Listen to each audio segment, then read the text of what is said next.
नवीन topic आहे नागरिकत्व. तर नागरिकत्व आपण एकेरी नागरिकत्व हे जे प्रोव्हिजन आहे हे आपण कोणाकडून घेतलेलं आहे, ते ब्रिटनकडून घेतलेले आहे. तर केवळ आपल्या भारतीय नागरिकांना म्हणजे काही असे विशेष अधिकार आहे आणि हक्क आणि विशेष अधिकार केवळ नागरिकांना प्रदान केलेले आहे, ते परक्यांना उपलब्ध होत नाही. त्याच्यामध्ये कलम दिलेली आहे, कलम 15, 16, 19, 29, 30. 15, 16, 19, 29, 30. 15, 16, 19, 29, 30 ही कलमं फक्त भारतीय नागरिकांनाच लागू होते, परकीयांना लागू होत नाही. या व्यतिरिक्तची जी कलमं आहे ती परक्यांना पण लागू होतात. आता नागरिकत्वाच्या नंतर लोकसभा व विधानसभाच्या निवडणुकांमध्ये मतदान करण्याचा हक्क केवळ नागरिकांनाच असतो. म्हणजे पॉईंटमध्ये दिलं आहे की नागरिकांना कोणते हक्क आणि विशेष अधिकार प्राप्त होतात. जसं की काही जी कलमं आहे आत्ता जी सांगितली 15, 16, 19, 29 ती केवळ नागरिकांना आहे. विधानसभा निवडणुकांमध्ये मतदान करण्याचा हक्क केवळ नागरिकांना आहे. संसदेचे तसेच राज्य विधिमंडळाचे सदस्य केवळ नागरिकांनाच आहे. त्याच्यानंतर पदधारण करण्याचा जन्माद्वारे स्वीकृती तत्वाद्वारे जी बी व्यक्ती असते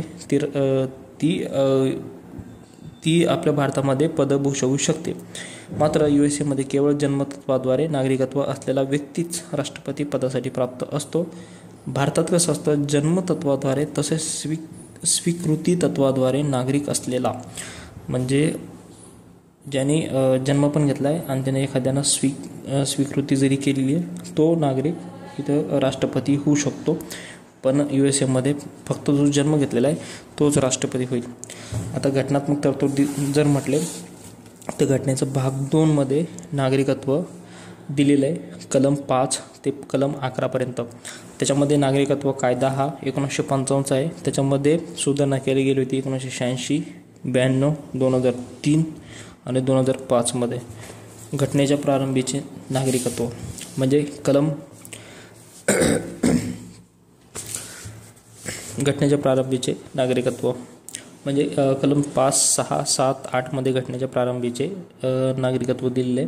त्याच्यानुसार कलम वाईज आपण जर म्हटलं नागरिकत्व तर कलम 5 ते 11 नागरिकत्व आहे. कारण आपण बघितलं कलम 1 ते 4 मध्ये भाग पहिल्यामध्ये भारतीय संघराज्य व त्याचे राज्यक्षेत्र याचा भाग दिलेला आहे.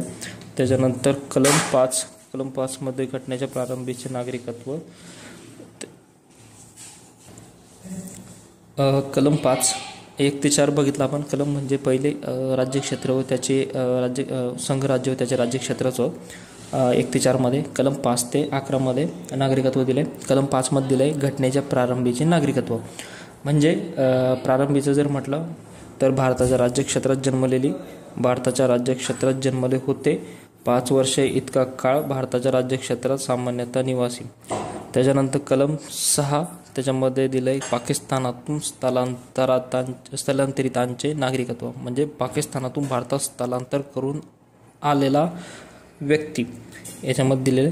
त्याच्यामध्ये कोणता नागरिक हा भारतीय नागरिक असल्याचे मानलं जाईल. असा कोणता आहे की तो पाकिस्तानातून भारतात आला तर त्याच्यामध्ये दिलं आहे की मातापित्यांपैकी किंवा तिच्या आजींपैकी कोणाचा एखादा भारतात जन्म जर झाला असेल तर किंवा अशा व्यक्तीने 19 जुलै 1948 पूर्वी स्थलांतर केले असेल व तेव्हापासून भारतात सामान्यतः निवासी असेल. अशा व्यक्तीने 19 जुलै 1948 नंतर स्थलांतर केले असेल व घटनेच्या प्रारंभीपूर्वी सक्षम अधिकाऱ्याकडे अर्ज करून नागरिक म्हणून नोंदणी करून घेतली असल्यास मात्र असा अर्ज करण्यापूर्वी तो सलग 6 महिने निवासी असावा असं कलम 6 दिलं. कलम 7 दिलं स्थलांतर करून पाकिस्तानात गेलेल्या व्यक्तीचे नागरिकत्व. कलम 6 पाकिस्तानातून भारतात आलेला, कलम 7 पाकिस्तानातून म्हणजे पाकिस्तानात गेलेला. आता 1 मार्च 1947 नंतर पाकिस्तानात स्थलांतर करून गेलेला व्यक्ती भारताचा नागरिक असणार नाही असं सरळ दिलेलं आहे. असा व्यक्ती 19 जुलै 1948 नंतर भारतात स्थलांतर करून आला असल्याचे मानले जाईल. मूळच्या कलम 8 दिले मूळच्या भारतीय असलेल्या पण भारताबाहेर राहणाऱ्या व्यक्तीचे नागरिकत्व म्हणजे भारताचा आहे पण तो भारताबाहेर राहतो. कलम 8 दिले. कलम 9 कलम 9 मध्ये दिलं आहे की कोणत्याही व्यक्तीने कोणत्याही परकीय देशाचे नागरिकत्व स्वेच्छेने संपादिले असेल तर ती व्यक्ती भारताची असणार नाही. म्हणजे 9 मध्ये दुसऱ्या देशाचं जर त्यानं स्वेच्छेनं संपादित केलं तर तो भारतात नागरिक राहणार नाही.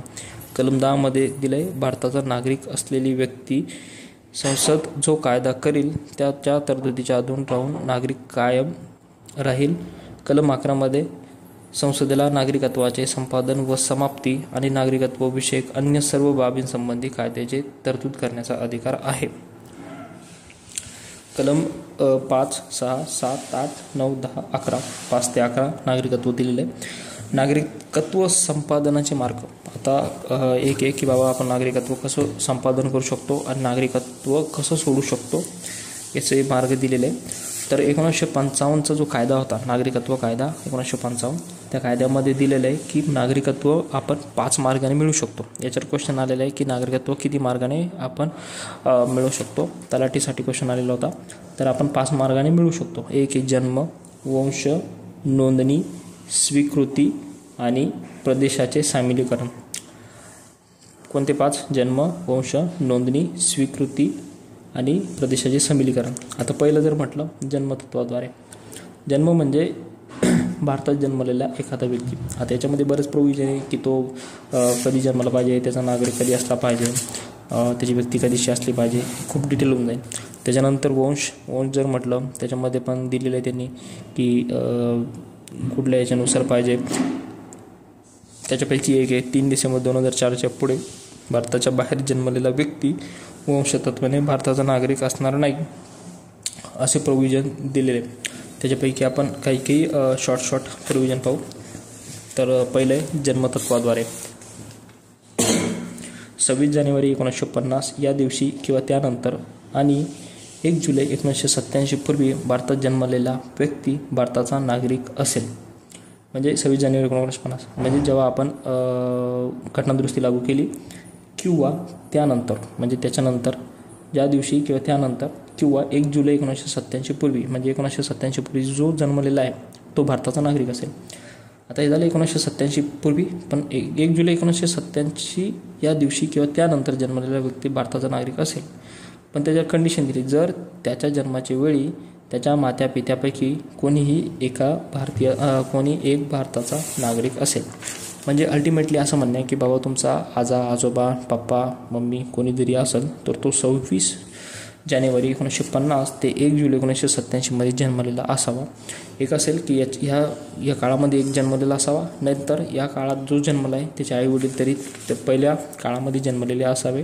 तिसरी कंडिशन अशी आहे 3 डिसेंबर 2004 या दिवशी किंवा त्यानंतर भारतात जन्मलेला व्यक्ती भारताचा नागरिक असेल जर त्याच्या जन्माच्या वेळी मातापिता दोन्ही भारताचे नागरिक असतील तर किंवा त्याच्या मातापित्यांपैकी कोणी एक भारताचा नागरिक असेल आणि दुसरा बेकायदेशीर स्थलांतरित नसेल तर. आता ही तिसरी सिच्युएशन एक आहे 26 जानेवारी 1950 ते 1 जुलै 1987 पर्यंत जो जन्मला आहे तो भारताचा नागरिक असेल. 1 जुलै 1987 ते 3 डिसेंबर 2004 पर्यंत जो जन्मला आहे त्याचे आई वडील जर भारताचे नागरिक असतील त्या पहिल्या काळामध्ये तर तो भारताचा नागरिक असेल जन्माद्वारे. आणि 3 डिसेंबर 2004 नंतर जो जन्मला त्याचे आईवडील भारताचे नागरिक असेल, ऑब्व्हियसली ते भारताचे नागरिक असेल तर हा पण भारताचा नागरिक होऊन जातो. आता ते भारताचे नागरिक म्हणजे त्यांचे आईवडील कुठंतरी जन्मले 26 जानेवारी 1950 ते 1 जुलै 1987 दरम्यानच जन्मलेले असतील, म्हणजे अल्टिमेटली हा पण भारताचा नागरिक. चौथी प्रोव्हिजन अशी आहे की भारतात नियुक्त करण्यात आलेल्या परकीय राजदौतिक अधिकारी म्हणजे फॉरेन डिप्लोमॅट असतो व शत्रू परकीयांची मुले भारताचे नागरिकत्व जन्मतत्वाद्वारे प्राप्त करू शकत नाही. म्हणजे एखादा फॉरेन डिप्लोमॅट आहे किंवा शत्रू परकीयांची मुले ती समजा भारतात जन्म झाला पण ती प्राप्त करू शकत नाही. ठीक आहे, असे 4 प्रोव्हिजन होत्या. त्याच्यानंतर दुसरं आहे वंशतत्वाद्वारे. असे 5 मार्ग होते, त्याच्यातलं दुसरं आहे वंशतत्वाद्वारे नागरिकत्व मिळवण्याच्या पुढील तरतुदी. एक आहे 26 जानेवारी 1950 रोजी किंवा नंतर 10 डिसेंबर 1992 पूर्वी भारतात जन्मलेल्या व्यक्ती वंशतत्वाद्वारे भारताचा नागरिक असेल. आता 26 जानेवारी 1950 ते 10 डिसेंबर 1992 मध्ये जो जन्मला आहे तो वंशतत्वाद्वारे भारताचा नागरिक असेल. आता 10 डिसेंबर 1992 रोजी किंवा त्या दिवसाच्या नंतर जो जन्मला आहे त्याचे माता पिता कोणीतरी भारताचे नागरिक असले पाहिजे. म्हणजे हेच आहे. जन्मतत्वाद्वारे काय होतं, 1 जुलै 1987 पर्यंतची लिमिट होती. आता याच्यामध्ये काय असणार आहे, 10 डिसेंबर 1992. ठीक आहे, 92. त्याच्यामध्ये जर असेल कोणी तर मग तो वंशतत्वाद्वारे असेल. आणि 10 डिसेंबर 1992 92च्या नंतर जर असेल तर त्याचे आई वडील कोणतरी भारताचा नागरिक पाहिजे.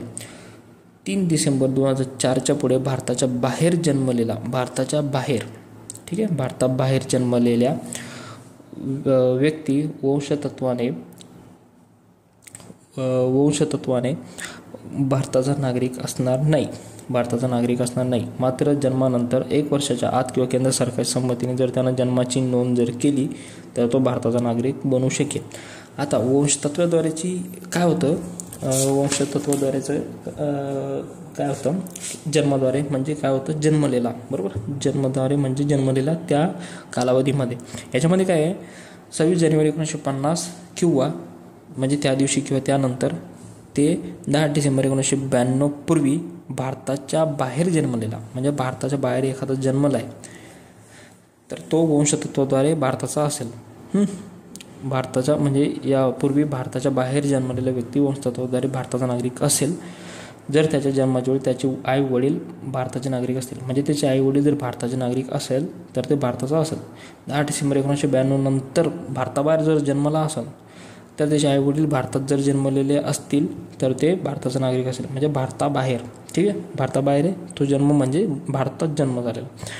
त्याच्यानंतर तिसरी सिच्युएशन आहे नोंदणी तत्वाद्वारे. म्हणजे मूळ भारतीय असणारा नोंदणीसाठी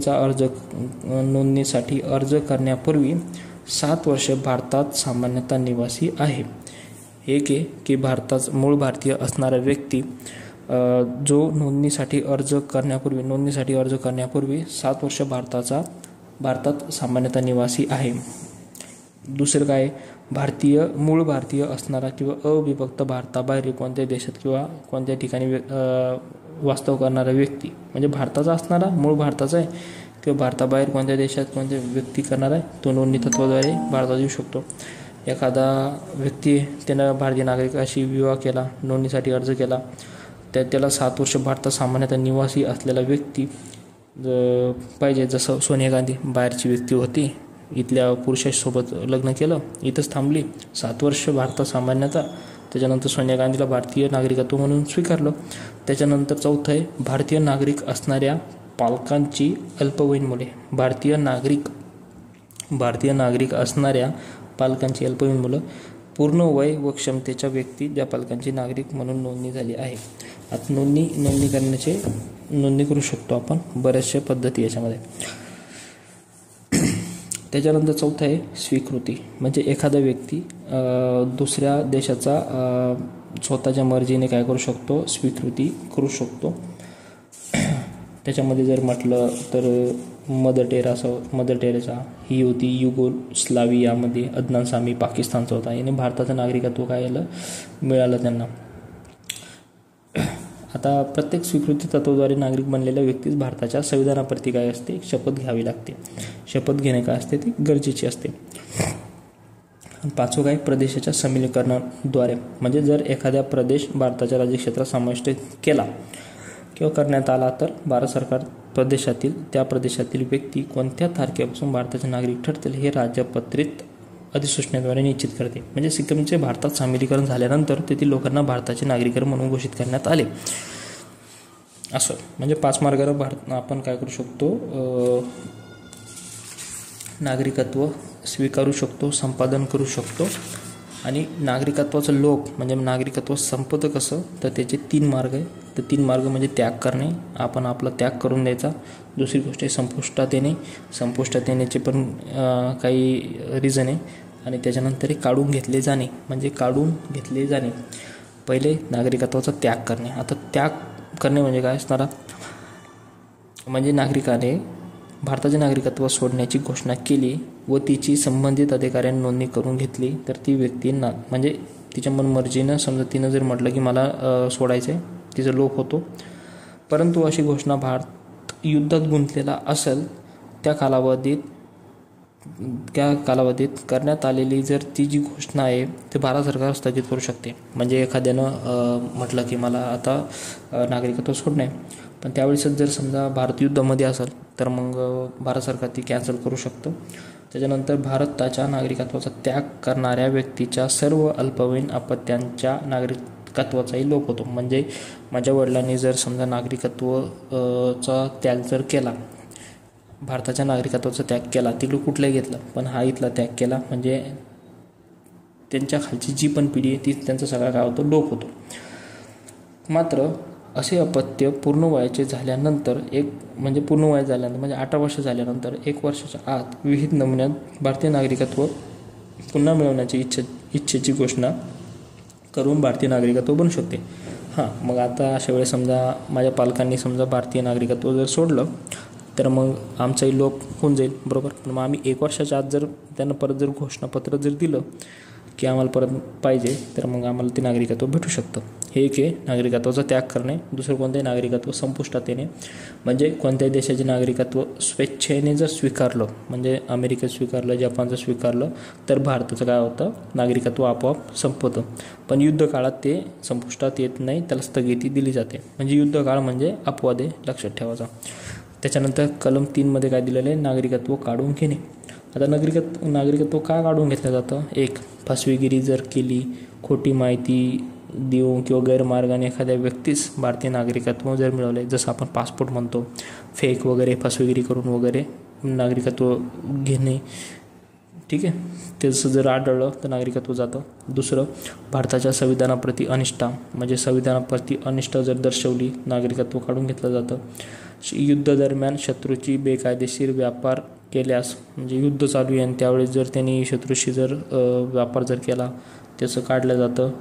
नोंदणी किंवा स्वीकृती तत्वाद्वारे नागरिक बनलेल्या व्यक्तीला 5 वर्षाच्या आत कोणत्याही देशात 2 वर्षाच्या कालावधीसाठी अटकेची सजा मिळाली असल्यास, म्हणजे आता याचं नागरिकत्व कसं काढून घेतलं जातं, समजा एखादा व्यक्ती जो नोंदणी किंवा स्वीकृती तत्वाद्वारे भारताचा नागरिक बनला, त्यानं नोंदणी केली किंवा स्वीकृती केली की बाबा मला भारताचा नागरिक व्हायचं आहे, ठीक आहे, त्या व्यक्तीला 5 वर्षाच्या आत, समजा 5 वर्ष तो भारतात राहिला, त्या वर्षाच्या आत त्याला समजा 2 वर्षाच्या कालावधीसाठी सजा जर मिळाली कोणत्याही देशात, म्हणजे दुसऱ्या देशात 2 वर्षाची जर सजा मिळाली, त्याची काय होती, रद्द होऊन जाते नागरिकत्व. त्याच्यानंतर एखादा नागरिक सलग 7 वर्ष भारताबाहेर सामान्यतः वास्तव करत असल्यास, तर त्याचं पण नागरिकत्व काय घेतलं जातं, काढून घेतलं जातं. आता याच्यामध्ये अपवाद कोण आहे, विद्यार्थी, सरकारी सेवेतील व्यक्ती वगळता बाकी सगळे. म्हणजे आता समजा एखादा व्यक्ती, मी आहे 7 वर्ष बाहेर गेलो, बिझनेस करतोय तिथं आणि इकडं आलोच नाही, 7 वर्ष भारताबाहेर गेलो, माझे नागरिकत्व ऑटोमॅटिक संपुष्टात येईल. पण विद्यार्थी आहे, सरकारी सेवेतील लोक आहे, ते विजा घेऊन गेलेले आहे, तर ते तिथं राहू शकतात. म्हणजे नागरिकत्व काढून घेतलं जातं. नागरिकत्व काढून घेतल्या जाण्याचे किंवा लोप समाप्ती होण्याचे 3 मार्ग आहे. एक आहे नागरिकत्वाचा त्याग करणे, नागरिकत्व संपुष्टात येणे, नागरिकत्व काढून घेणे. आता नागरिकत्व संपुष्टात येणे म्हणजे एखाद्यानं समजा दुसऱ्या देशाचं जर स्वीकारलं, ऑटोमॅटिक जातं. नागरिकत्व त्याग करणे, एखाद्यानं म्हणजे भारतात सोडून देणं, त्याग करणे, दुसऱ्या देशाचा झाला. एखाद्यानं दुसऱ्या देशाचं जर घेतलं, भारताचा चालला जातो, नागरिकत्व काढून घेतलं जातं. काढून घेणे म्हणजे नागरिकत्व काढून घेणं होतं. भारताची जी घटना आहे त्याच्यामध्ये जी व्यवस्था आहे आपली, घटना आपली जी आहे, जी संघराज्य व्यवस्था असली, तसेच दुहेरी शासन व्यवस्था निर्माण केलेली असली तरी केवळ एकच नागरिकत्व आहे आपल्याला. आता जसे USA, स्वित्झर्लंड आहे, या देशामध्ये दुहेरी नागरिकत्व असतं. याच्यामध्ये 2 नागरिकत्व, जसं स्टेटला असतं आणि एक राज्याला असतं. आपल्याकडं तसं नाही, आपल्याकडं सिंगल नागरिकत्व आहे, जसं कॅनडामध्ये आहे तसं. कॅनडामध्ये, अमेरिकेमध्ये काय असतं, अध्यक्ष व्यवस्था असते आणि आपल्याकडे असते संसदीय व्यवस्था, ठीक आहे. आता डायस्पोरा काय असतो की आपले जे पण भारतीय समुदाय आहे तो बाहेरच्या देशात जो राहतो तो समुदाय म्हणजे डायस्पोरा असतो. आता 9 जानेवारी हा दिवस प्रवासी भारतीय दिन म्हणून साजरा केला जातो, कारण 9 जानेवारी 1915 रोजी गांधीजी दक्षिण आफ्रिकेतून प्रवास करून भारतात आले होते. 9 जानेवारी हा दिवस प्रवासी भारतीय दिन म्हणून साजरा केला जातो.